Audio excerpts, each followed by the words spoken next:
উপমহাদেশের শ্রেষ্ঠ ধর্মীয় প্রতিষ্ঠান সারসিনা দরবার শরীফের 3 দিন ব্যাপী 132তম বার্ষিক ইসালে সোয়াব মাহফিল গত শনিবার থেকে শুরু হচ্ছে।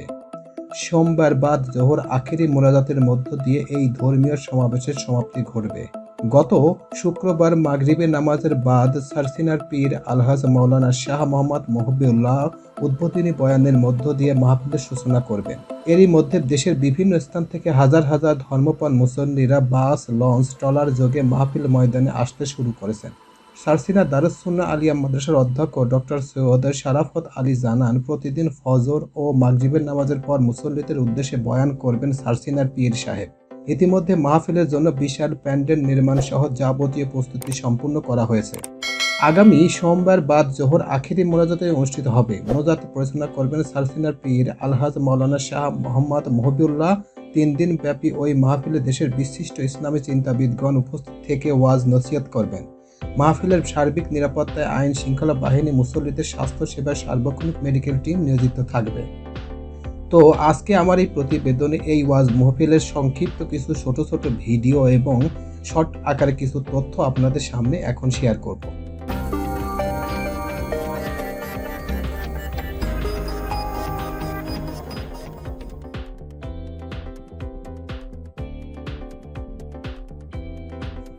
সারসিনা দরবার শরীফের 3 দিন ব্যাপী মাহফিল ও বাংলাদেশ জমিয়ত হিজবুল্লাহ সম্মেলন আজ বাদ মাগরিব শুরু হবে।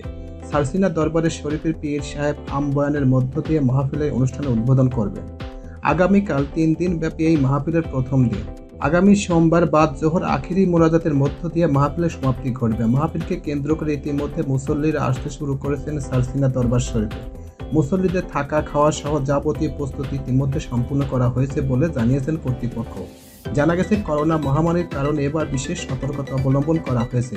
মাহফিলে আগত সকল মুসল্লিদের যথাযথ স্বাস্থ্যবিধি অনুসরণের আহ্বান জানিয়েছেন সারসিনা দরবারের পীর সাহেব। এবার সংক্ষিপ্ত আকারে কিছু ভিডিও দেখুন।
উনি একটা সিস্টেম চালু করছে যে হিন্দুদের ইহুদিরা সাহায্যের বৈপুষ্ট ভেবে ভেবে ইসলামকে কিভাবে শেষ করা।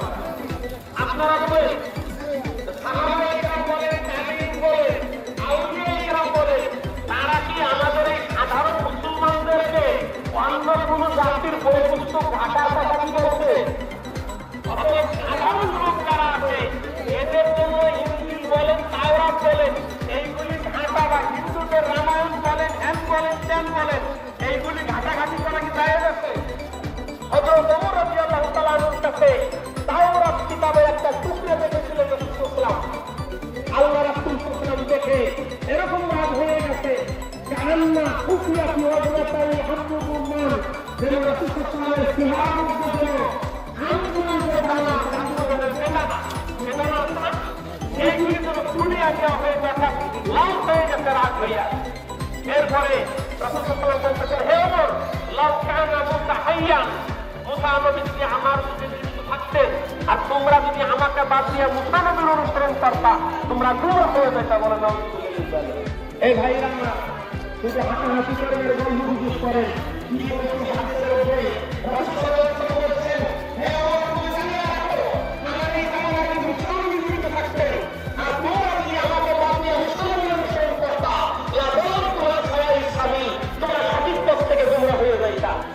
বিষয়টা আমরা রাখছি না কতক্ষণ না কেন। আমাদের হেদায়েতের জন্য কোরআন হাদিসের জন্য কি আছে যথেষ্ট। আমাদের জন্য রামায়ণের দরকার নাই, ওই রিলিজিয়নের দরকার নাই, হেলথের দরকার নাই, ইউনিটের দরকার নাই। আমাদের জন্য কোরআন হাদিস যথেষ্ট। ঠিক কিনা? কি জোর হয় কতক্ষণ না কেন? খবরদার খবরদার, কারণ শয়তান বিভিন্ন কায়দায় মানুষের ঈমান নষ্ট করে। আমাদের এই হাসিনা দরবার শরীফ আমরা সবসময় বলে যাচ্ছি, শরীয়তের মূলনীতি চারটা: কোরআন, হাদিস, ইজমা, কিয়াস। এই মাসের সকল আমাদের কি কি চারটা বলে? কোরআন, হাদিস, ইজমা, কিয়াস। অনেক পীর ভাই আছে, এরা আজও শুনবেই না। আমি দেখছি প্রত্যেকদিন কোন লোক একেবারে নদীর গালে বসছে। ক্লাসে কিছু কিছু ছাত্র আছে না, একেবারে সামনের গায়ে খালি শিক্ষার্থী চলে বসে।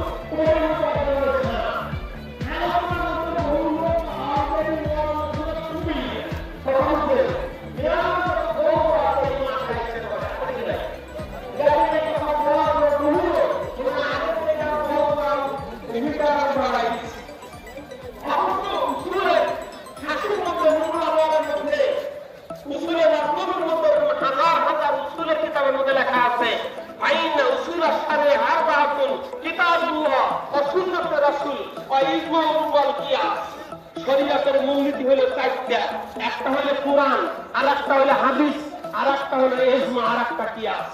কোরআন শরীফ তো আমরা বুঝিলে এই 30 পারা কোরআন শরীফ আমরা বুঝি কিনা বলেন? এই কোরআন শরীফে যা আছে আমরা সকলে মানতে রাজি আছি। কি জরুরি কাজ আমার নাই থাকবি, নাই থাকবি। 2 নম্বরে রাসূল সাল্লাল্লাহু আলাইহি ওয়াসাল্লামের যে লক্ষ লক্ষ হাদিস আছে, আমরা সকল হাদিস যদি প্রমাণিত হয় এইটা হাদিস, আমরা মানি কি মানি না?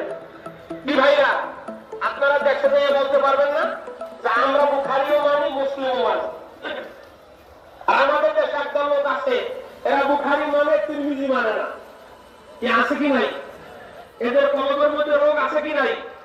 বুখারী মান বা তিরমিজি মান বানা সমস্যাটা কি? কি কথা কন না কেন? এ ভাইরা কথা কন না কেন? এক বাপের যদি 2 ছেলে থাকে, কথা কন না কেন? বা 3 ছেলে যদি থাকে, তাহলে ওরা 3 ভাই না, কথা কন না কেন? এখন একজনে যদি বলে যে আমি আমার ভাই একটা স্বীকার করি না, তাহলে এটা কি সঠিক হবে? কি জোরে কেন সঠিক হবে? তাহলে আপনারা বলেন যে বুখারী মানব, তিরমিজি কি জন্য মানবো না? আমরা বুখারী শরীফ মানি, তিরমিজি মানি, আবু দাউদ মানি, নাসাই শরীফ মানি। আমার নবীর যদি প্রমাণিত হয় এটা আমার নবী আসবে না। আবার এই কথা শুনে আপনারা আবার ফেসবুকে আমাদের গালিগালাজ করেন, দরবার শরীফে কোন এটা কিছু আনতে যায় না। এই ঘটনা দরবার শরীফ কোন কৃপা দিয়ে প্রতিষ্ঠিত হয় নাই, রাজনৈতিক নেতা দিয়ে দরবার প্রতিষ্ঠিত হয় নাই, কোন বক্তা দিয়ে এই দরবার শরীফ প্রতিষ্ঠিত হয় নাই। এই দরবার শরীফ প্রতিষ্ঠিত হয়েছিল হযরত মাওলানা কামরুজ্জামান সাহেব রাহমাতুল্লাহ চোখের পানির বদৌলতে, মরহুম কৃষকরা চোখের পানির বদৌলতে, বর্তমান কৃষকরা চোখের পানির বদৌলতে। টেকনাফ থেকে তেতুলিয়া, রূপসা থেকে পাকুড়িয়া, এই সমগ্র বাংলাদেশে 132 বছর পর্যন্ত এই 3 মহাপুরুষের অক্লান্ত পরিশ্রমের ফসল এবং তার উৎস ছিল পূর্বীরাজ্যের মুজাহিদুর রহমান আবু বকর সিদ্দিকী আল কুরাইশি রাহমাতুল্লাহ আলাইহি। কথা ঠিক না? কথা ঠিক না? প্রত্যেক যুগে এই শক্তির দরবার শরীফ দ্বারা মানুষ প্রতিষ্ঠিত হয়েছে। এই ঘটনা আমরা করি এই এক্সপ্রেসে তখন সমগ্র বাংলাদেশের মানুষকে যখন একত্রিত করার মতো কোনো ময়দান ছিল না, সেই 1940 সালে বঙ্গবন্ধু আব্দুল জেলা শের বাংলাকে উপস্থিত করাইছিলেন সরষের এক্সপ্রেসে। কারণ তখন এত টাকা পয়সা ছিল না, তখন এই টেকনাফ থেকে তেঁতুলিয়া সমগ্র বাংলাদেশের মানুষদেরকে একত্রিত করার ইতিহাস খুঁজে এবং সমগ্র তখন দেখেন যে একটা আব্দুল হামিদ খান ঠাকুর ছিল, আন্দোলন ভিত্তিক নিয়ে একটা প্রোগ্রাম হয়েছে, কোনটা হচ্ছে সিরাজগঞ্জে, কোনটা হচ্ছে ঢাকায়, কিন্তু সমগ্র বাংলাদেশের মানুষকে একত্রিত করার সেই যুগের একটাই দরবার ছিল, সেটা শক্তিরা দরবার ছিল। এই শের বাংলাকে এই দরবার শরীফে পরিচয় করাই দিচ্ছে উনি বাংলাদেশের প্রধানমন্ত্রী। আল্লাহ শকর শের বাংলা এই দরবার শরীফের বহু খেদমত করেছে। কি আমাদের এই দরবার শরীফে যারা খেদমত করছে আমরা কি অস্বীকার করি? কি জোর করে অস্বীকার করি? কি আমরা অস্বীকার করি? আমার সম্মানিত হবে আপনারা বুঝবেন না, অমুক ব্যক্তি দরবার শরীফে আলোচনা করে অমুক ব্যক্তি না কেন, আপনারা অনেক সময় এইটা কিন্তু পীরের ভাইয়ের পাওয়া যায় না। এখানে আসবেন, আমরা আসবো একমাত্র কৃষক কেবলা এবং হুজুর কেবলার আওয়াজ যারা আলোচনা করবে তাদেরকে আসবো। তিনি কি না কি জোরে কথা বলেন? এরপরে আমরা জানলে আলহামদুলিল্লাহ অনেক আইসক্রিম করে অমুকে আসছে নাকি, তাহলে কি হইলে একমুখী যদি না হওয়া যায় তাহলে পীরের ভাইয়ের পাওয়া যায় না। তিনি কি না কি জোরে কথা বলবে কেন? আমার সম্মানিত হাজিরিন, মুজাদ্দিদ আব্দুল আলম হযরত মাওলানা শাহাবুদ্দিন সারসুর রাহমাতুল্লাহি আলাইহি তিনি সারা জীবন একমুখী ছিলেন। তিনি কি না কি জোরে কথা বলবে কেন? আর একমুখী থাকার কারণে তার পীরের কন্যার প্রতি সন্তুষ্ট হয়েছিলেন। এর আগে খবর দিলেন, এর কিছুদিন আগে আমাদের মোলা হুজুরকে শাহাবুদ্দি বেদাতুর রাহমাতুল্লাহি আলাইহিকে ফুটফুট শরীফে দেওয়ার জন্য ফুটফুট শরীফে গেলেন। আপনারা এখন সবাই জানেন তাই তরিকার সামনের মধ্যে লেখা আছে না, ফুটফুট হুজুর বলেন, বাবা বলেন তো আমাদের মোলা হুজুরকে তাকে বলেন রাসূল সাল্লাল্লাহু আলাইহি ওয়াসাল্লাম কতজন খলিফা ছিল? ফুটফুট হুজুর নিজেই বললেন 1 লক্ষের বেশি খলিফা ছিল, এর মধ্যে সেরা ছিল কয়জন? 4 জন। এই 4 জনের মধ্যে সেরা ছিল কে? হযরত আবু বকর সিদ্দিক আল কুরাইশি রাদিয়াল্লাহু তাআলা আনহু। এরপরে ফুটফুটের বিশ্বাস করে বলেন যে বাবা আল্লাহ রাসূলের সাথে হযরত আবু বকর সিদ্দিক রাদিয়াল্লাহু তাআলা আনহুর সাথে যেই সম্পর্ক আপনি রেখাও কিনা আপনার সাথে আমি ফুটফুটের বিশ্বাস আমার সেই সম্পর্ক হয়ে গেছে বাবা। অতএব আমরা একমাত্র দরবারমুখী হব রাজি আছি। এর মানে দরবারের আলেমদেরকে শ্রদ্ধা করবো না, তাদেরকে সম্মান করবো না, ঠিক আছে? যে যেটা পাওয়া সেটা করতে হবে, কিন্তু পীরকে রাখতে হবে সবার আগে। কি রাজি আছি? কি রাজি আছি? এই খাতিরে দরবার করি, মুরব্বীকে সম্মান করা শিক্ষা দেয় কি দেয় না? কি দেয় কি দেয় না? অনেকে আবার বলে এইখানে আবার দাদা হুজুর মসজিদে আসতে না কেন? কিতাব খুলে লেখা আছে তানজিল রহমাতুল্লাহ বিকৃষ্ণহীন আল্লাহ রবির আপনারা যে মজলিসে হয় সেই মজলিসে আল্লাহর কাছে অবস্থান হয়। অতএব আমরা আসি কি নাই যে মহান ওলিয়ে কামের বরকতে হযরত মাওলানা শাহাবুদ্দি রেসাতুল রহমাতুল্লাহর কারণে 3টা খেদমতকারী হুজুর এই বাংলার জমিনে এসেছিলেন। সেই পাকিস্তানের পেশোয়ার থেকে মাওলানা আব্দুল জলিল পেশোয়ারি, মাওলানা শাহাবুদ্দিন পেশোয়ারি এই দেশে এসেছিলেন। সেই শাহাবুদ্দিন সারসুর রহমাতুল্লাহর কারণে এখানে মদিনা শরীফে ইমাম সাহেব এসেছিলেন। সেই মহাপুরুষের জীবনের পুরস্কারের কথা আমাদের এই মজলিসে বলা দরকার আছে কি নাই? আছে কি নাই? আমরা আজকে শাস্ত্রীয় দরবার শরীফে আছি, হযরত মাওলানা তার জীবনী আমাদের দরকার আছে কি নাই? কি দরকার আছে কি নাই? তিনি আমার এক মহানবী ছিলেন, শুধু ব্যক্তিগতভাবে আল্লাহ তিনি ব্যক্তিগতভাবে আল্লাহ হন নাই, তিনি একটা জাতিকে নিয়ে আল্লাহ করেছেন। এই সমগ্র বাংলাদেশে যখন বুখারী শরীফ পড়ার মতো ব্যবস্থা ছিল না, সেই যুগে তিনি এই দেশে বুখারী শরীফ পড়ার ব্যবস্থা করেছেন। তোমরা যারা আহলে হাদিস হাদিস বলতেছ, তোমরা কি এই দেশে বুখারী শরীফ পড়ার ব্যবস্থা করছো? আমরা করছি, বলেন তো।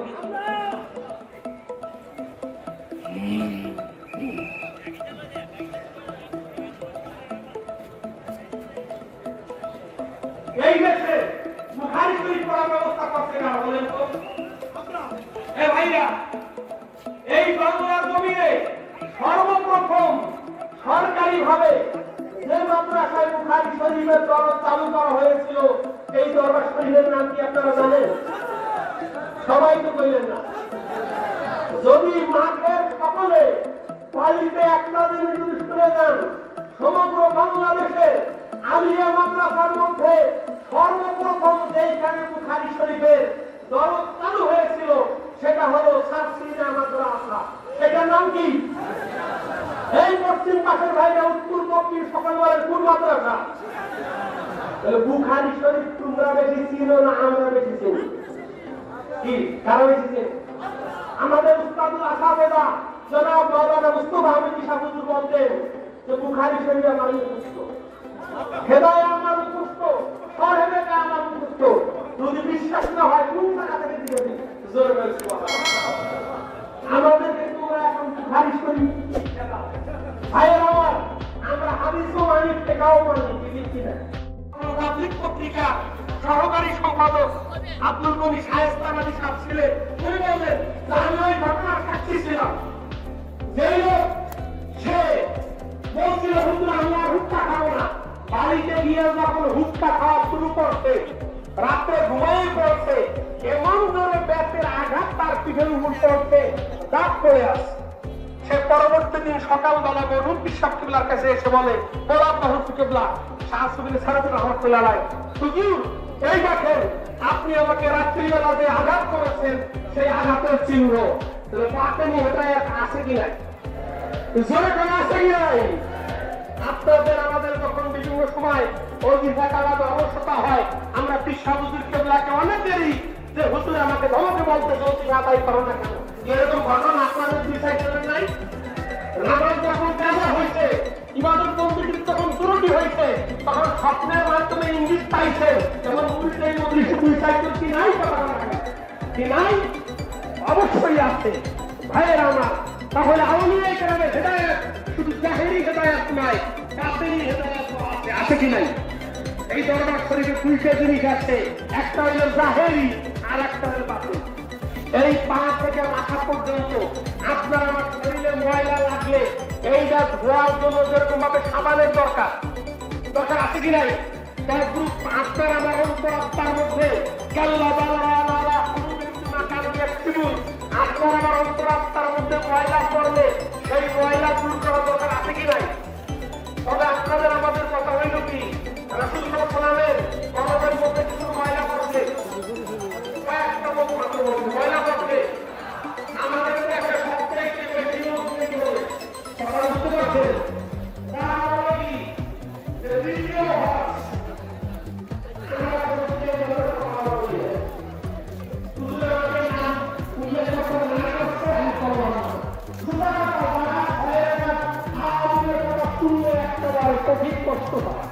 কথা বললে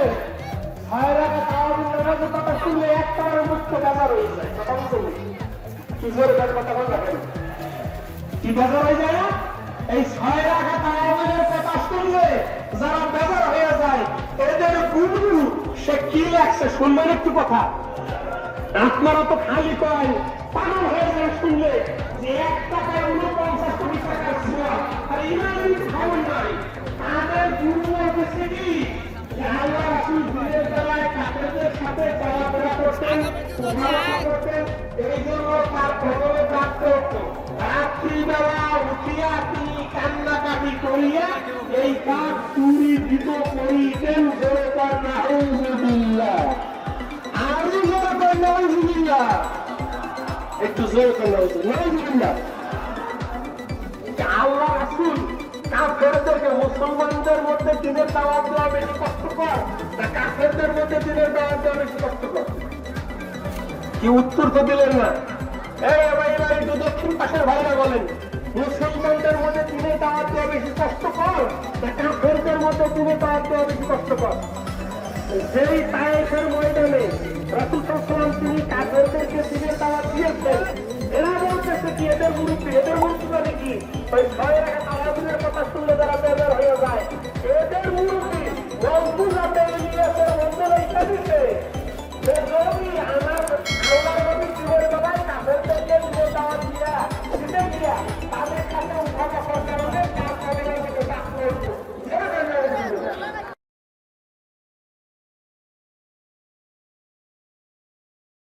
এই ছিল সারসিনা দরবার শরীফের সংক্ষিপ্ত আকারে ভিডিও সমূহ। প্রিয় ভিউয়ার্স, আমার এই তথ্যগুলো যদি আপনাদের একটুখানি ভালো লেগে থাকে তাহলে অবশ্যই লাইক, কমেন্ট, শেয়ার করবেন এই ভিডিওটি। আর যারা এখন আমার এই চ্যানেলটি সাবস্ক্রাইব করেননি তারা দ্রুত আমার এই চ্যানেলটি সাবস্ক্রাইব করে ফেলবেন। তো আজকে এই পর্যন্তই, সবাইকে ধন্যবাদ জানিয়ে এখানেই শেষ করছি। আল্লাহ হাফেজ।